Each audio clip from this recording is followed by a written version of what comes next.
আসসালামু আলাইকুম ভাই বোনেরা সবাইকে কেমন আছেন? আমি আজকে নতুন একটা রেসিপি নিয়ে আসছি। এটা আমি এখন আদা গ্রেট করছি। এটা আমি আজকে বানাবো।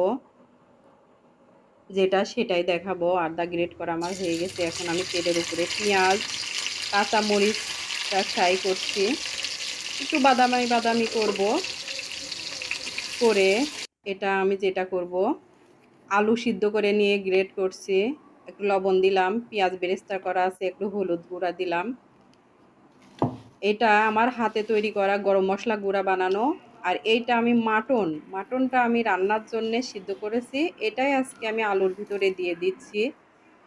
মাটন আলুর টিকায় এটা আমি একটা ডিম ফেটিয়ে মিক্স করে নিচ্ছি, সামান্য একটু লবণ দিয়ে দিচ্ছি।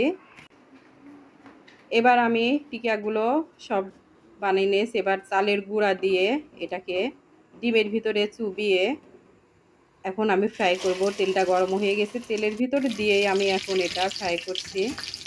মৃদু আছে, হালকাভাবে ফ্রাই করছি, নষ্ট যাতে না হয়ে যায়। লো হিটে দেওয়া আছে। আমার টিকিয়াটা প্রায় ফ্রাই করা হয়ে গেছে। এখন আমি এটা একটা টিস্যুর উপরে উঠাচ্ছি। অতিরিক্ত তেলটা যাতে শুষে নেয়। আস্তে আস্তে আমার টিকিয়াগুলো প্রায় সবই ফ্রাই করা হয়ে গেছে। আমার কমপ্লিট হয়ে গেছে টিকিয়াটা। দেখেন ভিতরে কি সুন্দর একটা কালার আসছে এবং সম্পূর্ণ একটা